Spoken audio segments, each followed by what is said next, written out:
Now, it's time to meet the players of college sports today, presented by the Allen Law Firm, and get this show started. He's a Heisman Trophy winning quarterback, a first-round NFL draft choice, and a member of the College Football Hall of Fame as both a player and coach. He is the head ball coach, Steve Spurrier. He's a rare two-time SEC Player of the Year and spent over a decade in the NFL. Ladies and gentlemen, Shane Matthews. And presenting the host of the show, with over 25 years of sports broadcasting experience, Terry Norvell. Coming to you from the future Home Loan Studio inside Spurrier's Gridiron Grille, it's time for College Sports Today with Spurrier, Matthews, and Norvell. Presented by the Allen Law Firm.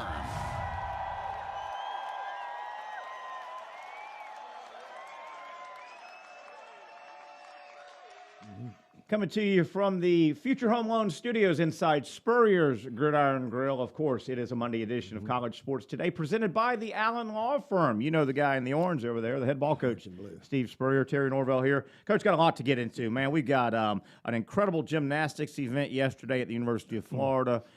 We've got a big recruiting weekend wrapped up here in Gainesville. The NFL boys went at it. Just a ton of stuff in the playoffs, ton of stuff to go over. Yeah, let's talk about gymnastics. Yeah, first. Let's do it, Coach. How incredible that was. I tell you what, we can't brag about football too much this year, but our gymnastic ladies beat Alabama. Alabama won the national championship last year, but we won the SEC last year. Sort of like the Georgia-Alabama thing that happened this year in football. But anyway, Jenny Rowland, when it comes to recruiting now, she's the best. I think we've had like 8 number 1 recruiting classes in the last 10 or 11 years. So we've got the lady gymnasts that are as good as anybody in the country. Of course, Alabama is right there with us. So it was the best 2. I read it was the first time ever on national TV gymnastics meet. So that was special here in Gainesville yesterday. Wonderful win.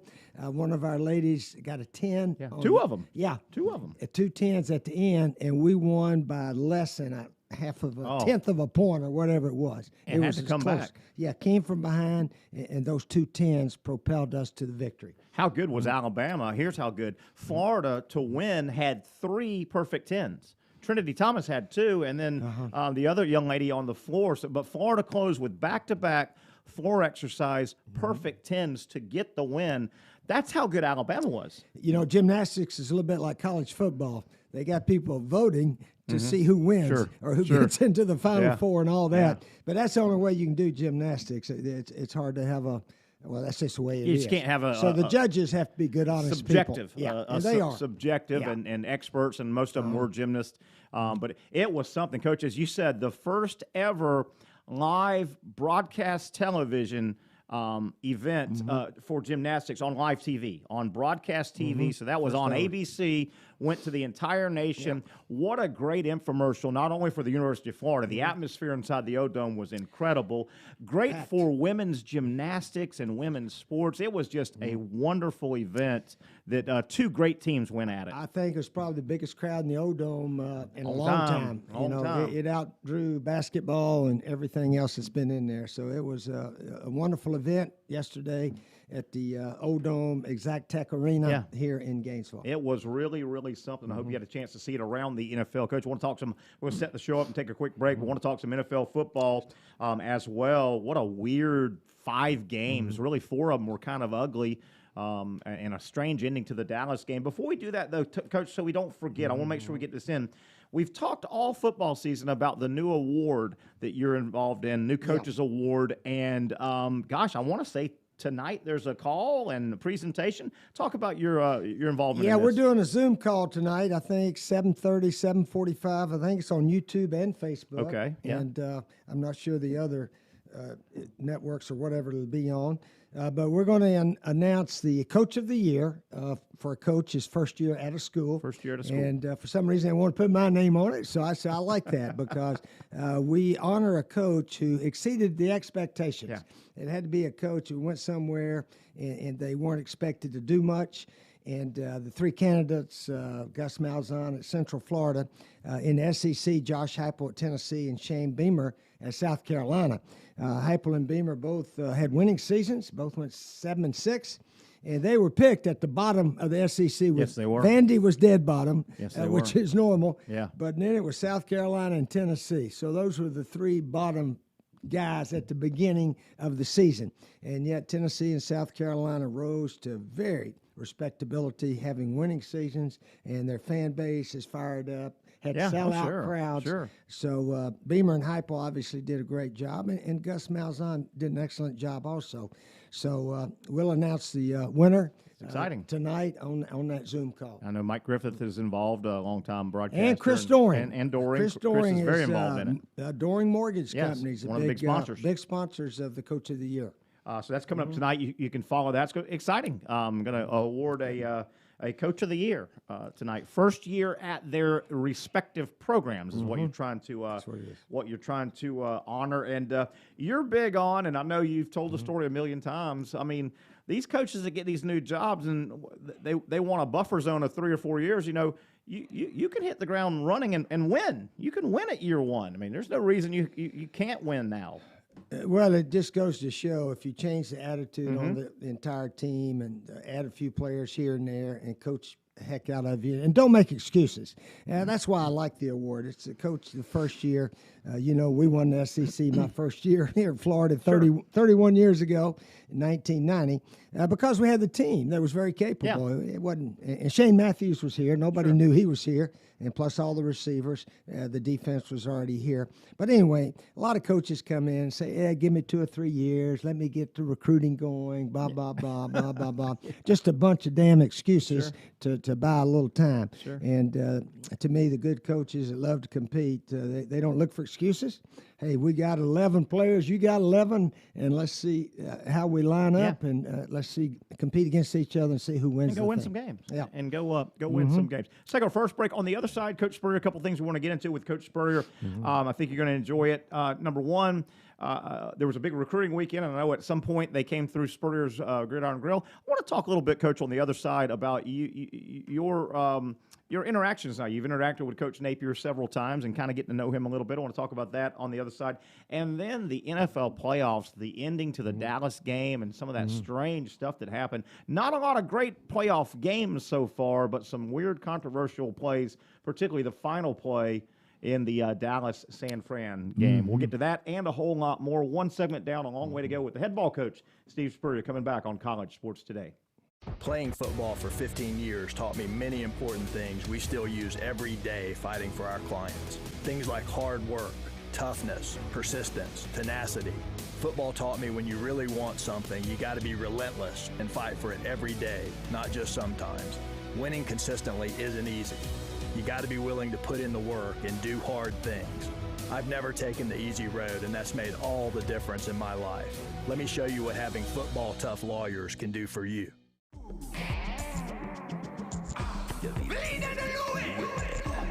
good vibes. What? All the good vibes we've had, we'll have again. All the good vibes we've had, we'll have again. All the good vibes we've had, we'll have again. All the good vibes we've had, we'll have again. Taste the islands and every drop of Vida de Luis tequila. 100% blue agave from Tequila, Mexico. Good vibes. All the good vibes we've had, we'll have again. All the good vibes we've had, we'll have again.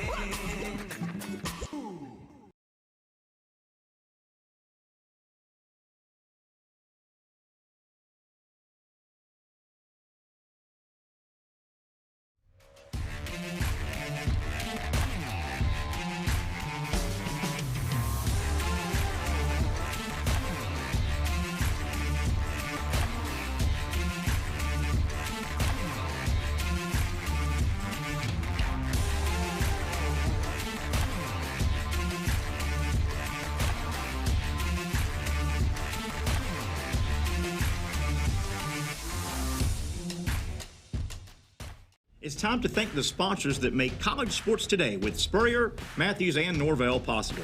Vida de Louis Tequila, the official tequila of college sports today. Make sure you ask for Vida de Louis Tequila by name in your favorite bars and restaurants throughout the state of Florida, and of course, with your next margarita inside Spurrier's Gridiron Grill. Safe Harbor Seafood Mayport, Safe Harbor Seafood Crescent Beach, and Sliders Oyster Bar Neptune Beach. The official seafood restaurants of college sports today with Spurrier, Matthews, and Norvell can be found up and down the Northeast Florida coast. Safe Harbor Seafood Mayport, Safe Harbor Seafood Crescent Beach, and Sliders Oyster Bar Neptune Beach. The proud seafood sponsors of college sports today with Spurrier, Matthews, and Norvell. J.B. Coxwell Contracting, established in 1983 and offering complete site development. Go with the company generally considered the most well-respected heavy civil construction firm in Northeast Florida. Go with J.B. Coxwell Construction. For advertising information to get your business on college sports today with Spurrier, Matthews, and Norvell, simply shoot me an email, tnsportsjacks@yahoo.com. Again, shoot me, Terry Norvell, an email, and I'll get back with you. That email address again, tnsportsjacks@yahoo.com. We're back here on a Monday, cold Monday here in Gainesville. We're in Spurrier's Gridiron Grill. Boy, I had a meal here Wednesday evening. Woo-hoo, Coach, the food you guys dish out. I know everybody comes from the museum and drinks are wonderful, but the food you guys dish out, Chef Mark and his staff just do a ridiculous job with the food. Yeah, I think research tells you people will come back if the food's really good. Yes. If they've already seen the trophies once or twice, and the atmosphere is pretty good. But Chef Mark really does a super job back in the kitchen. All the guys that work back there are excellent. And I know our beverage people here and all, and there's some mixology. I get that, but you can get drinks at different places, and you can get museums in different places. And once you've seen the museum, and I know we rotate stuff in here, so there's new stuff in the museum. But boy, the food separates it. The food really separates it. Question. Open for brunch. Don't forget Saturday and Sunday now consistently, 11 to 3 for brunch as well. Get by Spurrier's Gridiron Grill next time you're in and around the Gainesville area, or just coming through. We're on the Celebration Point. Make sure you get by. We're inside Coach's podcast room inside his restaurant. We call it the Future Home Loans Studio, and we want to thank our title sponsor, Allen Law Firm. Coach, if you can take a few minutes, I know there was a big recruiting weekend in Gainesville. Coach Napier and the football group had some players in and families of players. They spent a little time, had some time here at Spurrier's Gridiron Grill. I know you visited with them and kind of spoke a little bit. You now have had, I think, a chance to be around Coach Napier several times. Have y'all had a chance to really just kick back and talk ball, talk philosophy, or what are you learning about Coach Napier? What are you learning about him so Those far? guys are too busy to sit around and talk ball. They're hustling around every day down at the office, and in fact, I actually went in Sunday afternoon a little bit to get some paperwork done. Sure. And they were all down below. But no, I don't interfere with them. They got a lot more to do than shoot the bull with me. But, they enjoy having a recruiting dinner here. They were up in Visors, our rooftop lounge, last Friday night. And basically, I think he had about his whole staff here. So it was just sort of a reward for all the guys and ladies that he's hired thus far. And I think they had, 5 recruits and parents here. So it was a nice function. I just said a few words to the recruits. What'd you tell them? About how wonderful a place this is. And let me tell you something else that's sort of interesting. Okay. They had the preseason rankings for next year come out, and I just happened to look at them. There's not a Florida school in the top 25. You told me I couldn't No believe FSU, no Miami, no UCF. And I started thinking about it. Back in 1990, we were not ranked. The Gators were not ranked, and of course we beat Oklahoma State 50-7. I think they came in Okie State at like 24-5. They were a decent program. Team. Oh yeah, they had been pretty good. Pat Jones and that group, they were good. So after we beat them, we were ranked for 12 years. Us, FSU, Alabama, and Nebraska were the only 4 that went 12 years in a row. Wow. But so Napier's got a chance to do what we did. Not ranked the first game. If we beat Utah, we'll be ranked because they're number 7 or 8 in next year's top 10. So Billy Napier's got a chance to jump in there that first week the way we did back in 90. By the way, quick recruiting note, it came out this morning that the big lineman from Louisiana, Osiris Torrance, has went ahead and committed and I guess signed or going to sign with Florida. There's been a lot of rumor that he was going to follow Coach Napier over. So Florida is adding a proven all Sun Belt. I think he's offensive guard. So that appears to have been done earlier today. So good recruiting visit, I think, here to Spurrier's with some maybe future Gators this past Friday. Coach, NFL playoffs, let's start with the wacky ending. The late game wasn't very dramatic. Pittsburgh scored early, but boy, they got routed pretty much by KC. The Dallas-San Fran game is the one everybody's talking about. The crazy ending, Coach. 14 seconds remaining. No timeouts. Ball's basically at the 40, the positive 40 for the Cowboys. Quarterback draw. What happened? Time ran out. What happened? Bad call? Bad execution? What happened? Well, the coach said he was supposed to go about 10 to 11 yards, and he went about 15, so that took another second. And then he handed the ball to the center, which he should have just put on the ground and let the ref come in there and set it and mark it, which is the ref has to touch it. And then spike it. So there was confusion, and the referee bumped into the guard, and by the time it was chaos, tried to mark it and all that, they just didn't get it snapped in time. So it was combination, coach, player, this, that, and the other. But anyway, they could have had a Hail Mary from 15 yards 40, back. The 40, but they wanted to try to get around the 20, according to McCarthy, and try to throw a seam route. Sure. He called it the 5 verticals, everybody heading down, try to hit one. So that's what they were trying to do. It didn't work out. Ironically, the only game we lost in the Alliance, a very similar thing happened, except it wasn't our fault. We hit a pass down about the 10-yard line. Okay. There was 15 seconds left, and the clock's running down, so we get up there with about 10 seconds, and their defensive lineman came by and bumped our guard. So he got back up. Our quarterback's waiting on him. And then our right tackle leans up to see what's going on. And we snap and throw it down. They call illegal procedure on us because our right tackle moved right as the ball was being snapped. And it was in the last 10 seconds, so game over. We didn't even get a throw at the end zone. And where was the ball at? Where were we going to be? We were on right at the 10. Oh, you were that close. So the refs came back and said, well, here's what should have happened. Since their defensive guy bumped your guard, that should have been a delay penalty on them. You guys should have had the ball on the 5-yard line with 10, 11 seconds left. And 2 plays. And maybe had 2 or 3 chance plays. to throw it in there twice. We were down by 5, so we had to go into the end zone. But anyway, the refs admitted that they blew that one, but they didn't blow that one yesterday because the ref has to touch it, put it in place. Your own guy can't do it. So anyway, that's the way it happened. But San Francisco, they had that 4th and inches, and they said Garoppolo was 25 out of 25, and he made it, Absolutely. And the guy that went in motion to get set, Didn't get he was set. slow getting set. He was. So it just That was a lineman. That was a big big lineman. 71. lineman in there at tight end, and he just took his time going down, and he said hut, and he wasn't set. And he was clearly not Clearly down. not set. Well, that would have ended the game.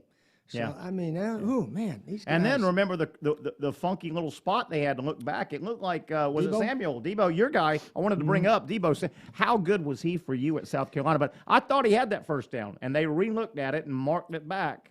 Talk about Debo Samuel. Well, I mean, he's as Debo, good as anybody in the NFL. He could be the MVP He could be. in the NFL this year if they keep going because he's a running back, he's a wide receiver, he's a heck of a player.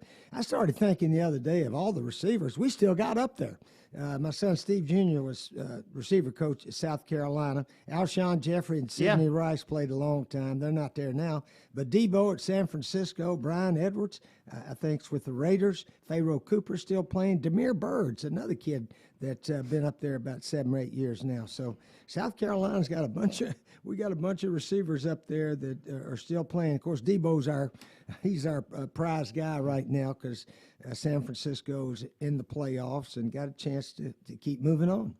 Coach, I know watching that Dallas-San Francisco game, staying with Debo Samuel for a moment, I mean, there were a lot of big-time players on that field. Debo Samuel was the best player on that field. Oh, he was the best player. I don't care whose paycheck's bigger than whose paycheck and who's got a star on their helmet and who don't. Debo Samuel, I thought, by far was the best player on that field. Yeah, I agree with you. He a wonderful kid, too.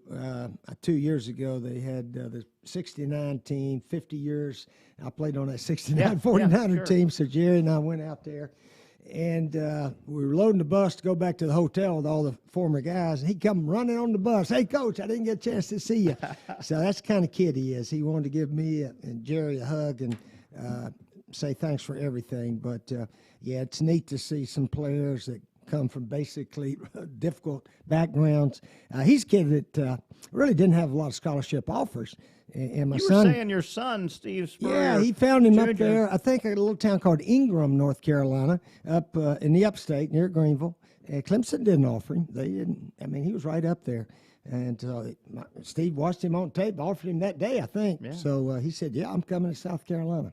So that's how we got him. Wow, he Yeah. just put. I mean, and I think one thing that hurts a little bit in terms of exposure on this coast, the East Coast, he plays on the West Coast, and a lot of times, you get a little less exposure on the East Coast. My God, is he good? My God, is he good? He's strong, fast, quick. runs it, catch the catches ball. it, puts his head down. He can run through you. When they don't tackle, usually knock him backwards, Yeah. and because he knows how to split tackles and fall forward just about every time. So yeah, he's just a really, really good player. Coach, let's talk a little bit of NFL quarterback. Obviously, a position that you know well, played it well, taught it well for years. And what do we have? We've got 5 playoff games under our belt. We'll have the 6th one tonight. A couple of quarterbacks. Tom Brady if he was a pitcher in baseball, he'd be Greg Maddux. He's got incredible control throwing the football. And then, am I too early giving such praise to Joe Burrow? So Tom Brady, Joe Burrow just put on shows. It looks like Similar guys. Burrow could be the next Brady. Talk about those two quarterbacks. Yeah, they're similar. Yeah, 6'4", both of them right in there, and the ball comes out of their hands so beautifully. Perfect spiral seems like all the time. But Joe Burrow, yeah, he acts like he's watched Brady play for years and years, and can imitate him very closely. Yeah, they're both right there as two of the best in the league, I think. And what's neat about Brady, he doesn't want to make $40 million a year. He's content with 24, 25. Help the so team. his teammates, Help the team. teammates. Hey, spread it out to my teammates, and let's go win as many Super Bowls as we can. So I think they got another home game coming. I think so, yeah. So they could play all the way to the Super Bowl at home. I think it depends on what happens, of course. But, yeah, he throws the ball as well now as he did 20 years ago, I think. I mean, he just was hitting spots yesterday. That game was over. That game was over early. The quarterback play, obviously Brady, Jalen Hurts. Talk about Brady never gets flustered. The mentality of the really good ones, the Tom Brady's. Burrow looks like he's got that mentality. He never gets flustered. He's just. I mean, how important is it up here too? I mean, they're all skilled at that level, but those good ones, they seem to have it up here. Yeah, they know Temperament. where they're going to throw the ball before they get it and start looking around. And timing and not holding it too long. Of course, Brady got sacked 4 or 5 times yesterday. Times, that was a good rush. The other team had no question about it. Philly was a pretty good defensive team. But and I like they play no huddle the first half. Tampa Bay did. Yeah. Not a real extreme, but get up there and let's get going. If you need to change play. That's the way we tried to play just about every home game, I know.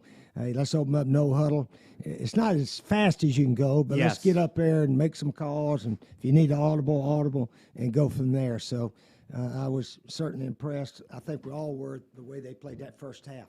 I tell you, though, those really good quarterbacks, this is going to be one of those no kidding, Terry. But, boy, these really good quarterbacks at the college and the NFL level, they generally have some guys that can really catch the ball. You look at Burrow, he's got Jamar Chase and those guys. And Brady, I watched yesterday's game like everybody. My God, Mike Evans and this guy and that guy. And the emergence of the very, very athletic tight end. It seems like all these great teams have one of those just athletic tight ends as well, but boy, the pass catchers, I know it goes hand in hand. Good quarterbacks seem to always find good pass receivers.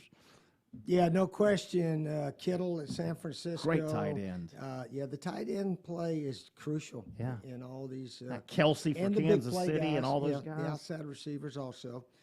It's good to have them all. Yeah. And the teams that usually go all the way, they got the quarterback, the tight ends, the wide receivers, and defense. Don't forget those defensive guys. Boy, I don't know if you saw or heard or both. the guy that writes the paychecks in Dallas wasn't happy. Yeah. He was not happy, Jerry Jones, and his comments were pretty biting. He basically said how did we lose that game? We should have won that. He wasn't happy. Yeah, he said we got the players and we should have played better, and I think everybody agrees with him. But it was interesting. I know Kellen Mond's their play caller, right? Yeah, Kellen Mond, yes. And he's the youngest looking. I think he's 26 or 27. He looks like he's about 18 over there.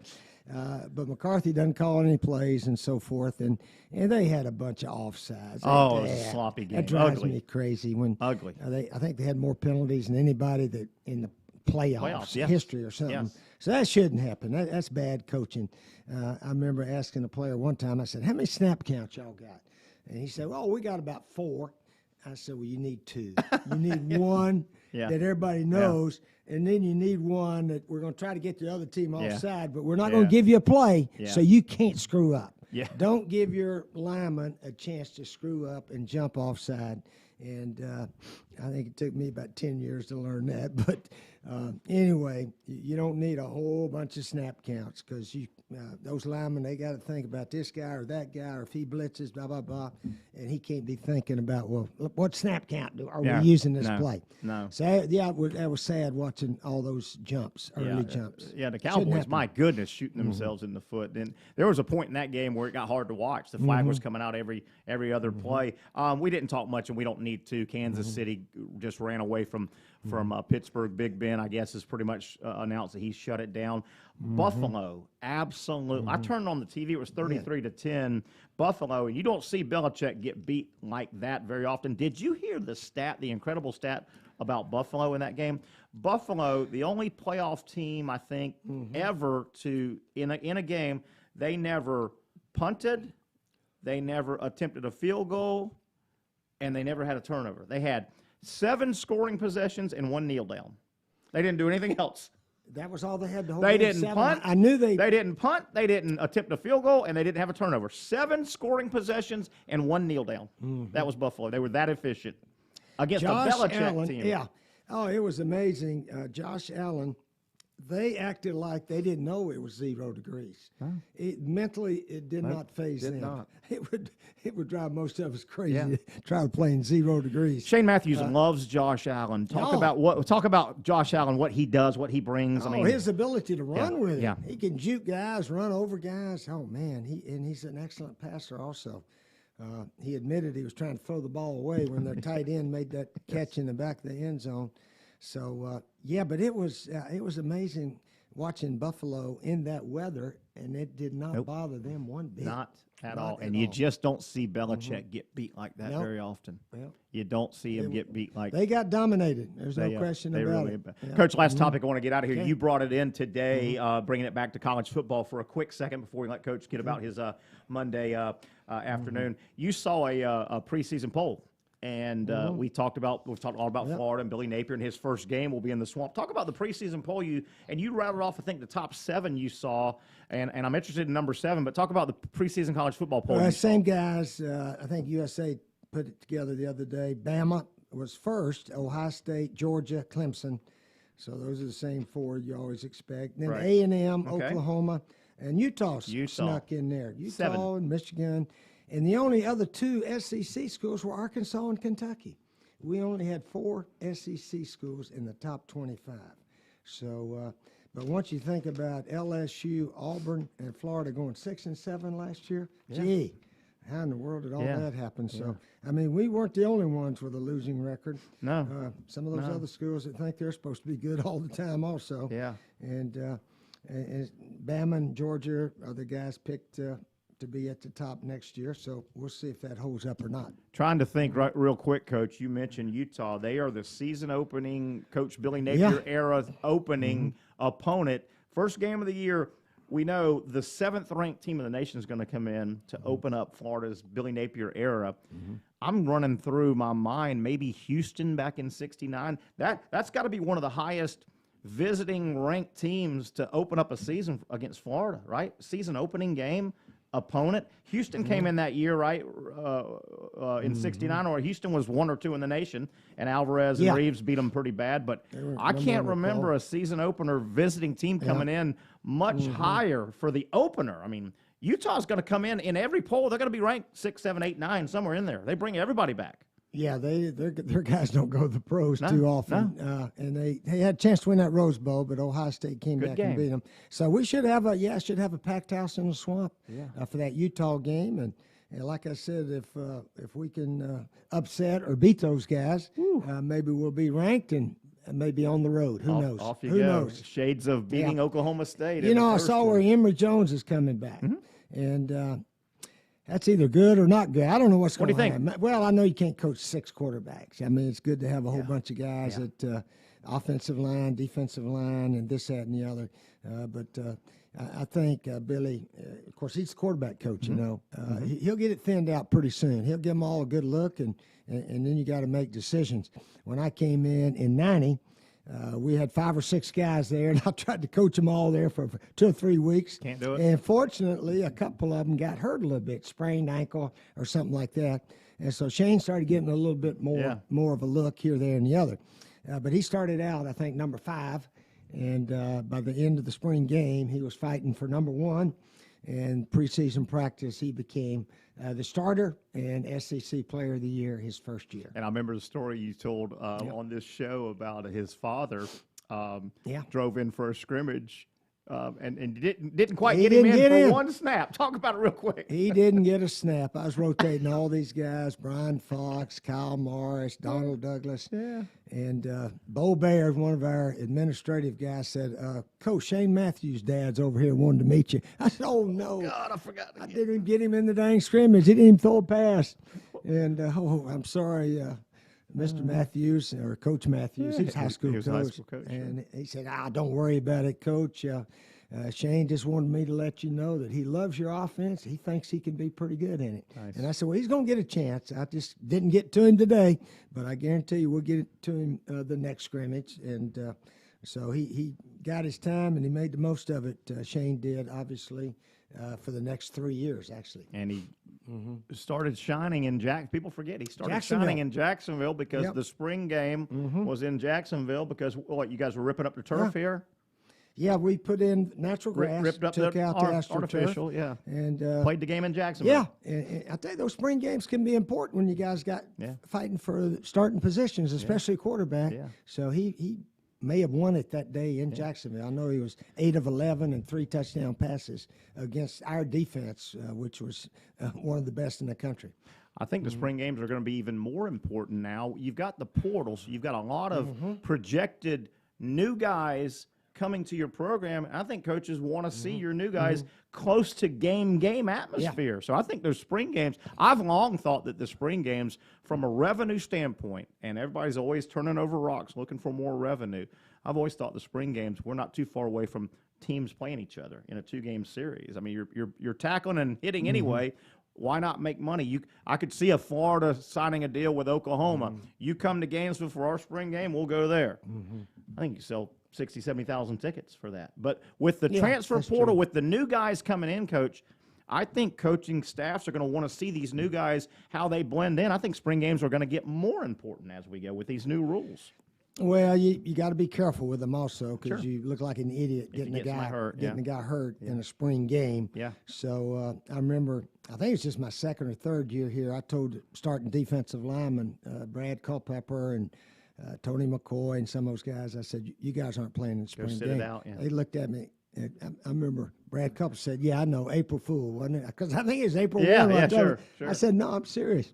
And we had a promotion guy that came in and told Jeremy, he said, did you know Spurrier's keeping the starting D-line out of the spring game? We can't sell $2 tickets with that. And so Jeremy said, if he wants to keep him out, he's keep him out. He's the head coach. But we let all the other guys play, and we were evaluating a lot of them. But your starting D-line, they didn't need to play it. No. So, Upperclassmen. Yeah, upperclassmen. So then after that, we stopped charging for the spring game. They used to have, let me tell you this, we used to have an orange and blue game.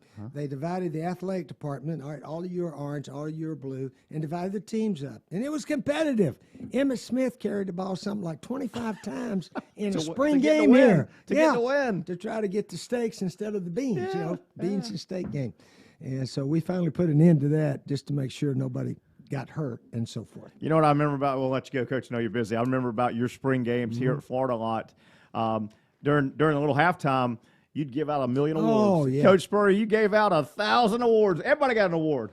Everybody was there at spring practice well, not everybody, but we gave out 30, 35, everyday award. I remember that was one. Guy made every practice. We had about 10 guys got the everyday award. So anyway, the parents loved all that, and it was a good time, and we tried to make sure nobody got hurt. Be careful how you hit a teammate, things of that nature. Yeah. He is the head ball coach, Steve Spurrier. We'll let him get about his business, take a break, come back, and wrap up the show. I want to talk about Notre Dame and the ACC, the strong arming the ACC is doing, trying to force Notre Dame, that and a whole lot more. Remember, the next time you're in and around Gainesville, traveling through business or coming over, you've got to get over to Spurrier's Gridiron Grill, located in the Celebration, the brand new, beautiful Celebration Point area of Gainesville. Open on the weekend as well for brunch, 11 to 3. Make sure you come on by. Coach, thank you so much. Yeah, good to be here again. We'll catch up with Coach Spurrier again later down the road. We'll take a break, come back, and wrap up College Sports Today on the other side. Playing football for 15 years taught me many important things we still use every day fighting for our clients. Things like hard work, toughness, persistence, tenacity. Football taught me when you really want something, you got to be relentless and fight for it every day, not just sometimes. Winning consistently isn't easy. You got to be willing to put in the work and do hard things. I've never taken the easy road, and that's made all the difference in my life. Let me show you what having football tough lawyers can do for you. The good vibes. What? All the good vibes we've had, we'll have again. All the good vibes we've had, we'll have again. All the good vibes we've had, we'll have again. All the good vibes we've had, we'll have again. Taste the islands and every drop of Vida de Luis tequila. 100% blue agave from Tequila, Mexico. Good vibes. All the good vibes we've had, we'll have again. All the good vibes we've had, we'll have again.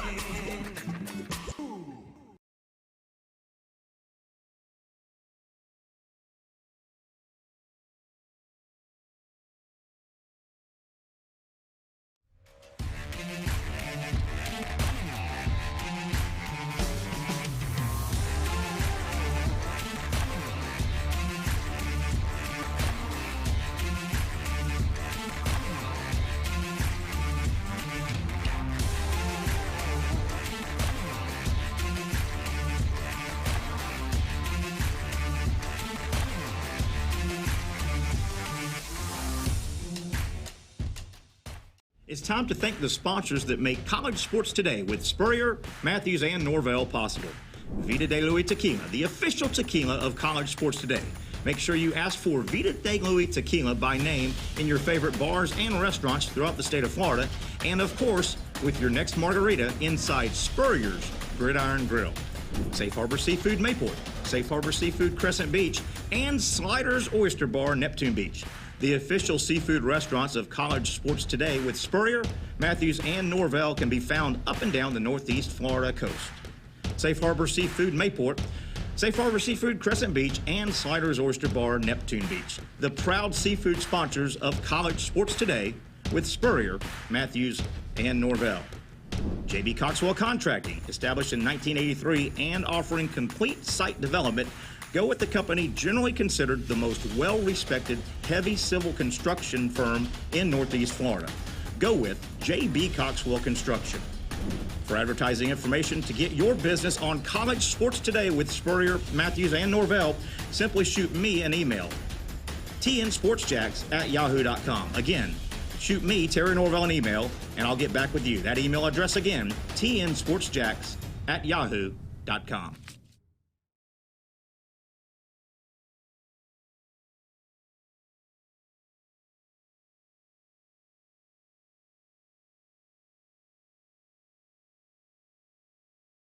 As always, he never disappoints. That was the head ball coach checking in at his restaurant where we broadcast from his podcast room, Spurrier's Gridiron Grill. Get by here in the Celebration Point area, really right off Archer. On the other side, if you know Gainesville, really on the other side of 75, you know where Butler Plaza's at? Well, Celebration Point, the big, beautiful new town center area that is really, really, really developing, and Spurrier's Gridiron Grill is right in the middle of all the beauty. Come by and check them out. Wednesday, Thursday, Friday, Saturday, Sunday, open for brunch on Saturday and Sunday as well at 11 until 3. Thanks to the head ball coach, and thanks to all of our wonderful sponsors. You've seen a couple commercials during the breaks. Also, our two major sponsors. Our show, our title sponsor, has always been the Allen Law Firm, all football season long. Contact those good folks if you've got a question, you need a free consultation. You can pick up the phone at any time and hit pound YES. Pound yes gets you through to the Allen Law Firm. Of course, we're inside the Future Home Loans studio. Home mortgage, refinance, anything in that area. Probably the most important financial situation you will ever get involved in your adult life will be purchasing a home or refinancing a home. Go with the best in the business. Well over 2,000 five-star reviews. Future Home Loans, look them up, get in contact with them. They're all over the Southeast, and they will be glad to take care of you. You see all the other wonderful sponsors, including our tequila sponsor, which is served right here. Vida de Louis Tequila right here in Spurrier's Gridiron Grill, Safe Harbor Seafood, the two locations, Sliders, and J.B. Coxwell Contracting. Getting out of here, I want to get a couple topics in, particularly I teased a little bit on the show preview, the way the ACC is trying to bully Notre Dame, but they're throwing a monkey wrench into the college football playoff expansion. Here's what the ACC is doing. I don't like it, but I understand it. The ACC is desperately trying to get Notre Dame to join as a full-fledged member in their conference. Here's the issue. As long as the college football playoff stays at 4, Notre Dame is really behind the 8 ball. Notre Dame, more than anybody in the country, really needs the college football playoff to expand. While it stays at 4, Notre Dame's at a big disadvantage because they are not a full-fledged football member of the ACC, meaning Notre Dame, as it's structured now as an independent, they will never be able to play on conference championship Saturday. Like all the other conferences, they play and crown a champion. If you're playing on that Saturday and getting crowned champion, that's the day before the committee announces who the 4 teams are. Notre Dame's at a big disadvantage. It reared its head this year. Everybody was playing on conference championship Saturday except Notre Dame. They're not a football member of the ACC. They are a scheduling member. So the ACC realizes that as long as the number of teams that make the college football playoff, the smaller that number, the better chance Notre Dame finally says, we're going to get in. We don't want to get closed out when it's 4 teams. So the ACC, knowing that fact, that the smaller the number, the better the chance Notre Dame may get strong-armed into getting in a conference, and hopefully theirs, the ACC is throwing up a roadblock. They're saying, we want to wait. We don't want to expand. And they're giving some cockamamie excuse. The excuse is they want the college football playoff to stay at a small number long enough to make Notre Dame finally choose to get in. So if you're disappointed, as I was last week, the committee met again and came out and said they have to get a unanimous decision from all the players, the power brokers, the Power 5 conferences, and Notre Dame. They don't have the unanimous because the ACC is really carrying the flag. So if you want to blame somebody right now, blame the ACC trying to bully Notre Dame into joining by keeping the playoff at a small number, that number being 4. I don't like it. We need expansion, but I totally, from a business standpoint, understand the ACC doing it. Now, I think it's fine. The ACC will finally get themselves bullied out, and maybe the Big Ten and the SEC. I could see the Big Ten and the SEC at some point, even though they're rivals, I could see them kind of getting together if they had to and putting pressure on all the other Power 5s and Notre Dame. I could see the two big boys finally saying, hey, kind of like the five families in New York. You know, they were rivals until they needed to band together for a common cause. I could see the SEC and the Big Ten saying, I'll tell you what, boys, we're not going to dilly-dally much longer. There's too much money being left on the table. How about this? How about the SEC and the Big Ten? They say, we're going to get together. We're going to make our own mega playoff. We're going to expand both of our conferences. Could you imagine the SEC going from soon to be 16? They say, we're going to go to 24.